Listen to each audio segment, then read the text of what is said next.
Hello students, welcome to Vidyagriha. मैं आप सबका विद्यागृह में स्वागत करती हूँ। आज हम एक नया चैप्टर पढ़ेंगे अपने गोधली बुक से, पद भाग का। चैप्टर का नाम है प्रेम अयनी श्री राधिका। प्रेम अयनी श्री राधिका चैप्टर को लिखे हैं कवि रसखान। तो आज हम लोग पहले कवि रसखान का परिचय भी लेंगे और चैप्टर पढ़ेंगे प्रेम अयनी श्री राधिका। ठीक है, तो चलिए चलते हैं कवि रसखान का परिचय लेने के लिए।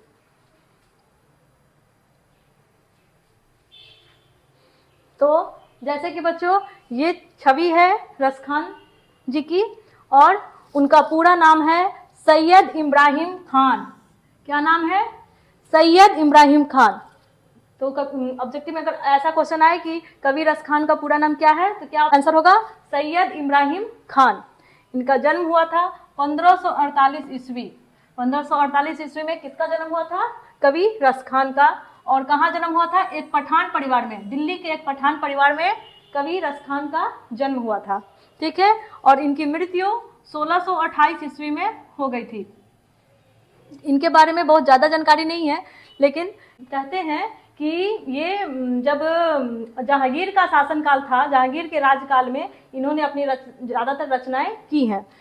और इन्होंने दीक्षा ली थी गोस्वामी विट्ठलनाथ से और ब्रजभूमि में बस गए थे। ये पहले जहाँ रहते थे, हो सकता है दिल्ली में रहते होंगे, तो इन्होंने दीक्षा ली थी गोस्वामी विट्ठलनाथ से, और वहाँ से जहाँ पहले रहते थे वहाँ से जा करके ये ब्रजभूमि, जहाँ श्री कृष्ण की ब्रजभूमि है, वहाँ बस गए थे। और वहीं पे श्री कृष्ण की सब प्रेम की गाथा देख करके, उनके प्रेम के रूप को देख करके बहुत सारे अपनी रचनाएं लिखी हैं और बताए हैं। उनकी प्रमुख रचनाएं हैं सुजान रसखान। तो ऑब्जेक्टिव में आ सकता है कि सुजान रसखान किसकी प्रमुख रचना है? तो इसका उत्तर होगा कवि रसखान की या सैयद इब्राहिम खान की। ठीक है, और प्रेम वाटिका, इनकी दो प्रमुख रचनाएं हैं। कौन? सुजान रसखान और प्रेम वाटिका।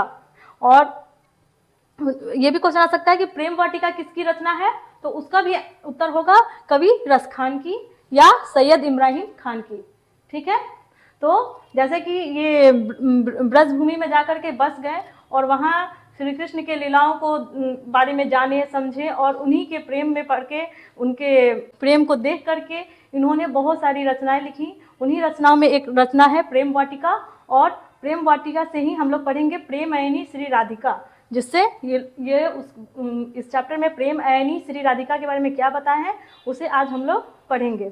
ठीक है, तो आपको इसमें ज़्यादा नहीं है, लेकिन थोड़ा बहुत जो भी ऑब्जेक्टिव आएगा, जैसे उनका क्या पूरा नाम है, प्रेम वाटिका किसके द्वारा रचित है, तो उसका आंसर कवि रसखान होगा।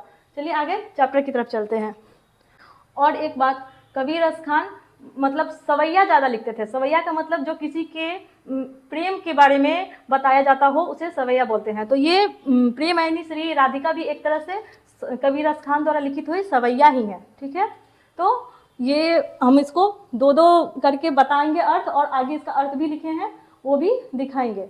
चलिए, तो सबसे पहला पढ़ते हैं प्रेम अयनी श्री राधिका। चैप्टर का ही नाम है प्रेम अयनी श्री राधिका। प्रेम मतलब प्रेम, प्यार, और अयनी मतलब खजाना। ठीक है, और श्री राधिका, राधिका यहाँ किसको बोल रहा है? राधा रानी को बोल रहा है। तो प्रेम अयनी श्री राधिका यानी राधा रानी क्या है? प्रेम की खजाना है। ठीक है, प्रेम अयनी श्री राधिका प्रेम बरन नंद नंद। और प्रेम मतलब फिर से हो गया प्यार, प्रेम, और बरन मतलब हो गया आपको ये स्वरूप। तो और नंद नंद यहाँ किसको बोल रहे हैं? नंद नंद हम लोग सबको जानते हैं कि हम लोग नंद लल्ला किसको कहते हैं? श्री कृष्ण को कहते हैं। तो यहाँ नंद नंद ये भी श्री कृष्ण को ही बोल रहे हैं कि प्रेम अयनी श्री राधिका, प्रेम की खजाना है श्री राधिका, और प्रेम बरन नंद नंद, और प्रेम के स्वरूप हैं नंद नंद। कौन? श्री कृष्ण। प्रेम के स्वरूप हैं श्री कृष्ण और प्रेम की खजाना है श्री राधिका यानी राधा रानी। प्रेम वाटिका के दो मतलब दो, दोनों। प्रेम वाटिका, वाटिका मतलब बगीचा, जो हम लोग पेड़ पौधा फूल पत्ती सब लगा करके ब्रजभूमि में, तो ऐसे ही कितना सुंदर मनोरम पूरे लताओं पेड़ पौधों से भरा हुआ पूरा ब्रजभूमि है।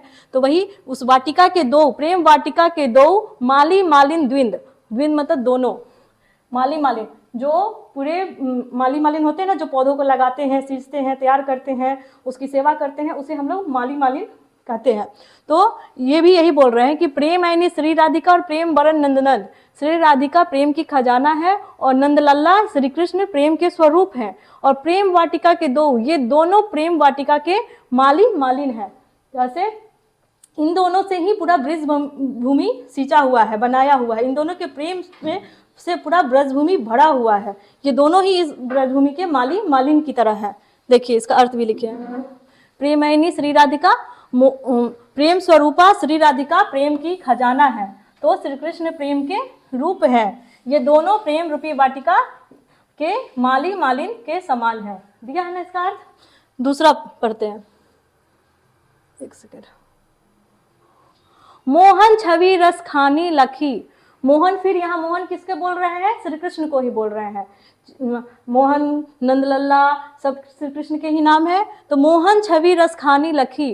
रसखानी मतलब ये अपने आप को बोल रहा है। जब से मोहन, छवि मतलब चित्र या ये उनका फोटो, जब से मोहन की छवि देखे हैं, लखानी अब दृग अपने नाही। मेरे जो नैन है वो मेरे वश में नहीं है। वो मतलब उनको समझ में नहीं आ रहा है। जो देखे हैं तो वो सरप्राइज हो गए हैं, मोहन की छवि को देखते ही रहना चाह रहे हैं, इस टाइप से उनको हो गया है। आचे आवत धनुष से छूटे सर से जाही। ऐसा लग रहा है कि जैसे धनुष पे जब तीर तानते हैं तो दम तना हुआ रहता है, उनका आंख, उनका मन वैसा ही हमेशा मोहन की छवि में बसा हुआ है। राधिका और मोहन के जो प्रेम की छवि देखे हैं वृंदावन में, ब्रजभूमि में, उस छवि को देखकर जब से वो कृष्ण राधिका को देखे हैं तब से उनको ऐसे लग रहा है कि उनका मन, उनकी आंखें सब उनके वश में नहीं है। हमेशा वो दोनों को देखती रह रही है। दोनों को, किसको? श्री कृष्ण और राधिका को। उनका मन, उनकी आंखें हमेशा श्री कृष्ण और राधिका को ही देखते रह रही है या सोचते रह रही हैं। उनकी आंखें इस तरह हो रही हैं जैसे लग रहा है कि धनुष को में जैसे तीर तना हुआ रहता है, वैसे उनकी आंखें तन सी गई हैं श्री कृष्ण को देखने में। देखिए, मोहन छवि रस खानी लखी, इस पद का अर्थ है कवि ने जब से इन दोनों को देखा है, उनकी आंखें देखा है, उनकी आंखें उन्हीं दोनों को देखती रहती है। जैसे बोले थे अभी, क्षण भर के लिए आते हैं, जैसे धनुष से बाण छूटता है उसी प्रकार आते जाती है। मतलब हमेशा, कभी पलक गिर गया भी उनका, आंख खुला तो उनको हमेशा से मोहन की ही छवि और राधा रानी की ही प्रेम स्वरूप की छवि दिखती रहती है। उनके प्रेम स्वरूप को, छवि को देख करके एकदम मन मोहित हो गए हैं। उनका मन, आंखें सब उनके वश में नहीं है। तीसरा पढ़ते हैं। मोह मन मानिक ले गयो चित चोर नंद नंद। अब देखिए, चोर मतलब तो सबको जानता है, चोरी करना, जो चुरा लेता है। और नंद नंद, नंद नंद भी यहाँ श्री कृष्ण को ही बोल रहे हैं। क्यों? क्योंकि हम लोग उनको नंदलल्ला बोलते थे। तो जो मन मानिक ले गयो चित चोर नंद नंद, जो मेरे मन को, चित चोर नंद नंद मतलब श्री कृष्ण चुरा करके मेरे मन को ले गए। कौन ले गए उनके मन को चुरा करके? श्री कृष्ण। ठीक है। अब बेमन मैं क्या करूं, पड़ी फेर के फंद। अब बिना मन का वो क्या करें, उनको कुछ समझ ही में नहीं आ रहा है। उनका मन, सब चीज तो श्री कृष्ण हर लिए हैं। अब उन बिना मन के अब फेर में फंस गए हैं। उनको कुछ समझ ही में नहीं आ रहा है कि क्या करें। मतलब उनको हर समय, हर घड़ी श्री कृष्ण और राधा रूपी का प्रेम का स्वरूप ही दिख रहा है। उनके मन में केवल श्री कृष्ण ही बसे हुए हैं। उसके अलावा उनको कुछ नहीं दिख रहा है, कुछ नहीं समझ में आ रहा है। हमेशा लगता है कि नंदलल्ला और राधा रानी की छवि ही उनके सामने है। हमेशा उन्हीं को निहारते रहे और कोई चीज से उन्हें मतलब नहीं है। देखिए, मोह मन मानिक ले गयो चित चोर नंद नंद। श्री कृष्ण उनके मन को चुरा लिए हैं, जिसके कारण मन इच्छा रहित हो गया। उनको कुछ भी करने का इच्छा नहीं कर, उनके मन को तो श्री कृष्ण चुरा लिए हैं, ले लिए हैं। अब बेमन मैं क्या करूं, पड़ी फेर के फंद। और इस प्रेम जाल में फंस करके मैं बुरी तरह से फंस गया हूं। इस प्रेम के जाल में बुरी तरह फंस गए हैं वो। उनको समझ ही में नहीं आ रहा है कि अब वो क्या करे। आगे यहाँ हो गया। अब देखिए, प्रीतम नंद किशोर। अब प्रीतम मतलब प्यारे किसी, और नंद किशोर भी यहाँ वो श्री कृष्ण को ही बोल रहे हैं। प्रीतम नंद किशोर जादिन ते नैनी लगियो। प्रीतम नंद किशोर से जिस दिन से, जादिन मतलब जिस दिन से, नैनी लगियो उनके नैन लग गए हैं, जिस दिन से वो उन्हें देखे हैं। मन पावन चित चोर, उनका जो मन है, वो जो उनका चित्त है वो चित्तचोर किसे बोल रहे? श्री कृष्ण को। श्री कृष्ण चित्तचोर है। वो जिस दिन से उनका नैन उनसे मिला है, उनकी आंखें उनसे मिली हैं, उनकी छवि को वो देखे हैं, मन पावन चित्तचोर उनके सब चीज लेके हर के चले गए हैं, चुरा लिए हैं उनके चित्त को मतलब मन को, पलक ओट नहीं करी सको। और उस दिन से वो अपने पलक को गिरा नहीं पा रहे हैं। वो अपनी विवशता प्रकट करते हुए कह रहे हैं कि जिस दिन से मैंने नंदलाला श्री कृष्ण के दर्शन हुए हैं, देखे हैं, उस दिन से मेरे मन को वो चुरा लिए हैं, ठीक है। जिसके कारण हर क्षण हर घड़ी उनके मन में श्री कृष्ण ही बसे हुए हैं। उनके सौंदर्य को वो एकटक लगाए देखते ही रहते हैं, उसके सिवा उनको कुछ भी और नहीं दिखता है।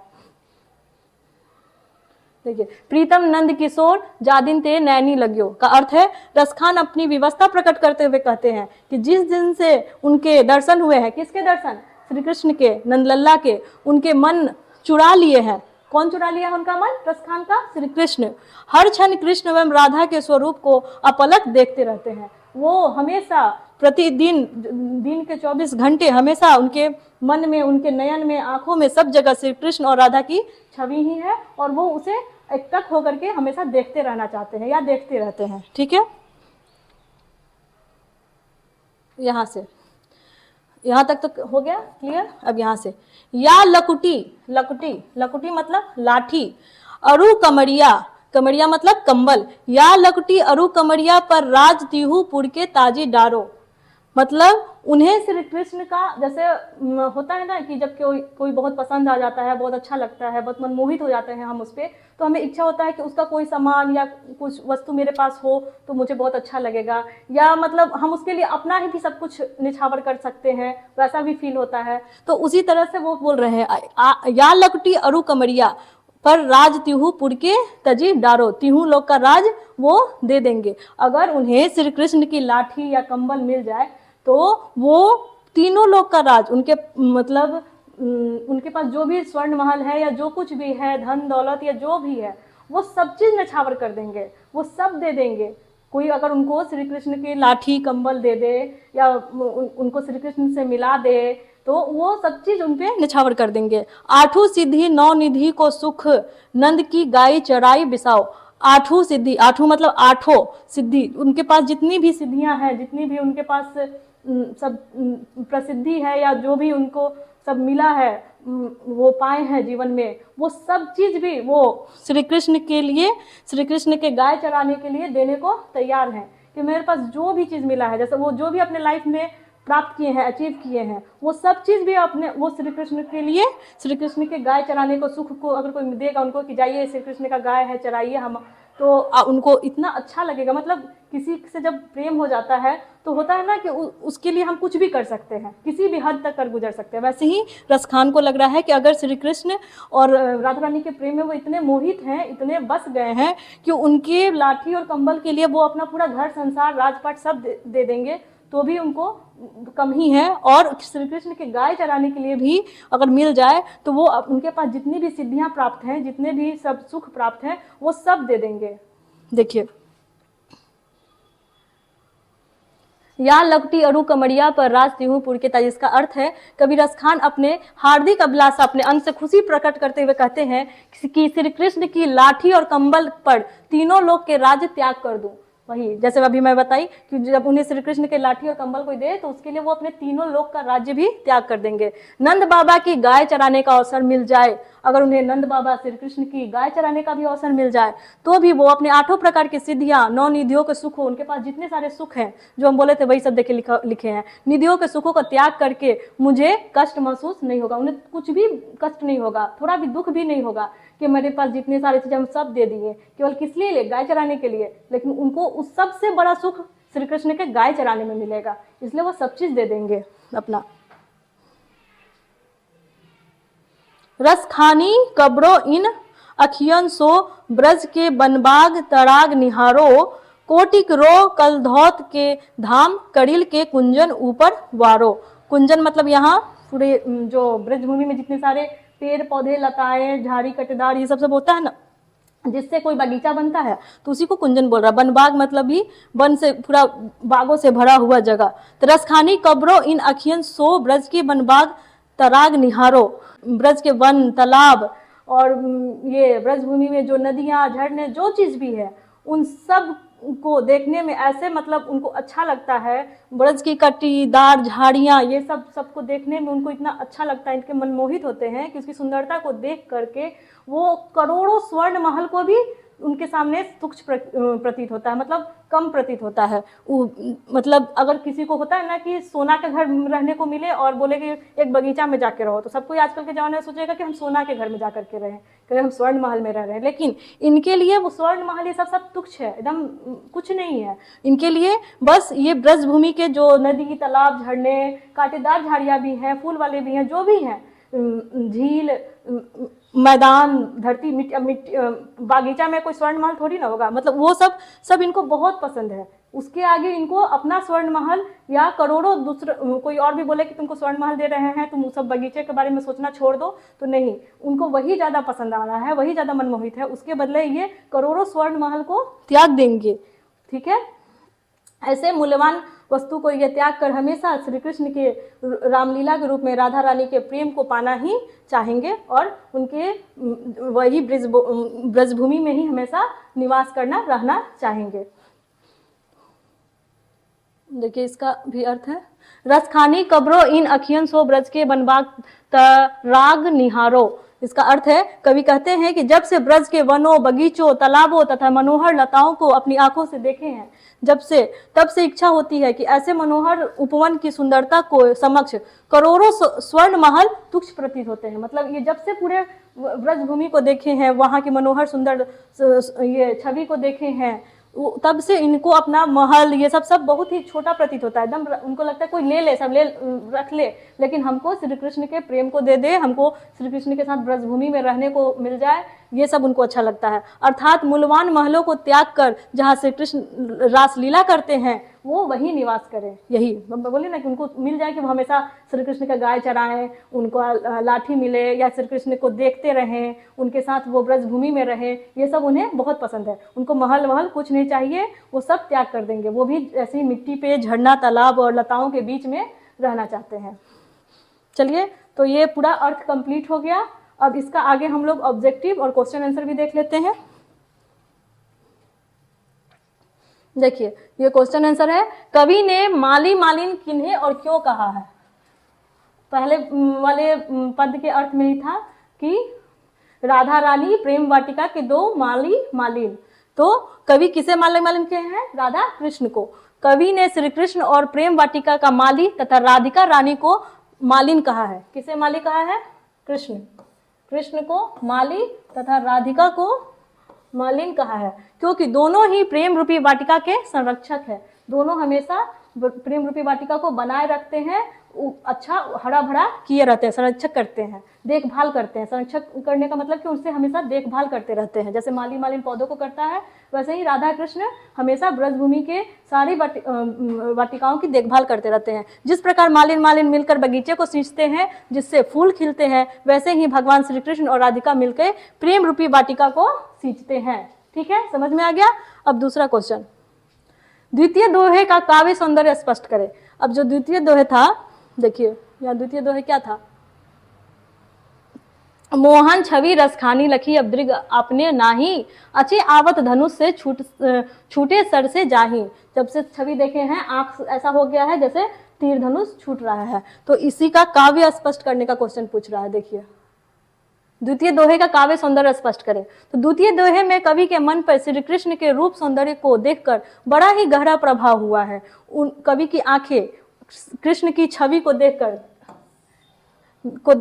खुली सी हो गई है। कैसी हो गई, एकदम ऐसे खुली सी, एकदम सरप्राइज है, हमेशा श्री कृष्ण को ही देखना चाहते हैं। जैसे कि धनुष बाण को जब तानते हैं तो सब तना हुआ रहता है ना, वैसे ही कवि की आंखें हो गई है, कवि का मन हो गया है, हमेशा श्री कृष्ण को ही देखना चाहता है। तीसरा है, कृष्ण को चोर क्यों कहा गया है, कवि का अभिप्राय स्पष्ट करें। अब इतने बड़े श्री कृष्ण राधा रानी को इतना तारीफ कर रहे हैं, प्रेम वाटिका के माली मालिन सब है, और उनको चोर भी बोले हैं, तो इसके बारे में देखते हैं। क्योंकि श्री कृष्ण के अलौकिक सौंदर्य ने कवि के मन को चुरा लिया है। अब चोर क्यों बोले हैं, क्योंकि उनका अलौकिक सौंदर्य, किसका अलौकिक सौंदर्य? श्री कृष्ण का और राधा रानी, इनका अलौकिक सौंदर्य कवि के मन को चुरा लिया, इसीलिए वो श्री कृष्ण को चोर बोले हैं। अर्थात अब मन उनके अधीन नहीं रहता, अब उनके अंदर उनका मन नहीं रहता है। कवि को अब श्री कृष्ण के अलावा और कुछ भी दिखाई नहीं देता है। उनको हमेशा कृष्ण राधा रानी का प्रेम वाटिका में रहना, ब्रजभूमि में रहना, उनके बीच का प्रेम, यही बस दिखाई देता है। वह कृष्ण के प्रेम रस में पूरी तरह डूब गए हैं। ठीक है। सवैये में कवि की कैसी आकांक्षा प्रकट होती है, भावार्थ बताते हुए स्पष्ट करें। ये जो सवैया है, सवैया मतलब किसी के प्रेम के बारे में, किसी से जब आप अच्छाई के बारे में जो तारीफ करते हैं उसे हम सवैया कहते हैं। तो ये सवैया में जो भावार्थ, कैसी आकांक्षा प्रकट होती है कवि की, उसको भावार्थ बताते हुए स्पष्ट करें। तो प्रस्तुत सवैये में कवि के कहने का आशय है कि वह श्री कृष्ण के प्रेम और भक्ति में कृष्ण के चरवाहे रूप पर त्रिलोक का संपूर्ण राज भी न्यौछावर कर सकता है। कवि श्री कृष्ण के चरवाहे रूप पे त्रिलोक का संपूर्ण राज भी न्यौछावर कर सकता है। वह संसार के सभी श्रेष्ठ सुखों को भूलकर नंद की गाय चराने में ही लगा रहे और अपनी आंखों में हमेशा ब्रज के बाग बगीचे को ही निहारा करे। कवि रसखान को करोड़ों स्वर्ण महल, कितना भी स्वर्ण का महल हो, उसके बजाय ब्रज की करील कुंज अधिक प्रिय है। ब्रज की जो झाड़ियों से भरा हुआ जो बगीचा है, फूलों से भरा हुआ जो बगीचा है, वही उनको अधिक प्रिय है। व्याख्या करें। मन पावन चित चोर पलक ओट नहीं करी सको। इसका अर्थ है श्री कृष्ण के अलौकिक रूप में कवि के मन को चुरा लिया है। कवि राधा कृष्ण के प्रेम रूप पर इतना आकर्षित हो गया है कि उसकी आंखें हर पल केवल उसी रूप को देखते रहना चाहती है। ठीक है। रसखानी कब्रो इन अखियन सो ब्रज के बनबाग राग निहारो। कवि का कहना है कि जब से ब्रज के वनों, बगीचों, तालाबों तथा मनोहर लताओं को अपनी आंखों से देखा हूं, तब से मेरा मन मेरे वश में नहीं है। उन्हीं तालाबों, बगीचों, मनोहर लताओं और श्री कृष्ण में बस गया है। उनका मन राधा कृष्ण के प्रेम जाल में फंस चुका है और इस प्रेम के कारण वे स्वयं को बहुत विवश महसूस कर रहे हैं, विवश महसूस करते हैं। अब चलिए हम लोग ऑब्जेक्टिव की तरफ बढ़ते हैं। तो कवि रसखान किसके परम भक्त हैं? हम लोग अभी पढ़े उस पूरे चैप्टर में कवि रसखान किसके बारे में गुणगान किए हैं, किसके बारे में भक्ति लिखे हैं? श्री कृष्ण के, राम के, सीता के, दुर्गा के। तो इसको क्या आंसर होगा? श्री कृष्ण के। कवि रसखान किसके परम भक्त है? कृष्ण के। कवि रसखान किस छंद में सिद्धहस्त है? कवि रसखान किस छंद में सिद्धहस्त? जैसे दोहा, सवैया, चौपाई, सोरठा। तो कवि रसखान प्रेम की प्रशंसा करते हैं तो वो सवैया में छंद हस्त थे। प्रेम ऐनी श्री राधिका शीर्षक छंद किस ग्रंथ से संकलित है? तो प्रेम ऐनी श्री राधिका शीर्षक छंद प्रेम वाटिका से संकलित है। रसखान की कीर्ति है प्रेम वाटिका, दोहा कोश, मृक्षकटिकम और पृथ्वी राज रसो। हम लोग पढ़े हैं कि रसखान की कीर्ति क्या है? प्रेम वाटिका। प्रेम वाटिका किसकी कीर्ति है? कवि रसखान की। इंट्रोडक्शन में ही बता रहे थे। सवैया एवं छंद के सिद्ध कवि थे रसखान, अनामिका, प्रेमघन, जीवनानंद। इसका होगा सवैया के सिद्ध कवि रसखान थे। रसखान का रचना काल था शाहजहां का शासनकाल, जहांगीर का शासनकाल, हुमायूं का शासनकाल, अकबर का शासनकाल। रसखान का रचना काल हम इंट्रोडक्शन में बताए हैं कि जहांगीर के शासनकाल में रसखान जी अपने ज्यादातर रचनाएं दिए हैं। तो इसका आंसर होगा जहांगीर, जहांगीर का शासनकाल। कवि ने माली मालिन किसे कहा है? शंकर पार्वती को, कृष्ण राधा को, गणेश लक्ष्मी को, राम सीता को। किसे मालिन मालिन कहा है? कृष्ण राधा को। इसका हो जाएगा बी। कवि रसखान किस राजवंश में उत्पन्न हुए थे? मुगल राजवंश, पठान राजवंश, क्षत्रिय राजवंश, लोधी राजवंश। तो कवि रसखान किस राजवंश में? पठान राजवंश में जन्म लिए थे। चलिए अब यहाँ पे पूरा चैप्टर कंप्लीट हो गया, उसका अर्थ भी आप लोग अच्छा से समझ लिए और क्वेश्चन आंसर और ऑब्जेक्टिव भी कंप्लीट हो गया। तो आज के लिए यहीं रहने देते हैं। नेक्स्ट फिर एक नए चैप्टर के साथ हम फिर आएंगे। तब तक के लिए बने रहिए विद्यागृह में, ऐसे ही पढ़ते रहिए, आगे बढ़ते रहिए। धन्यवाद।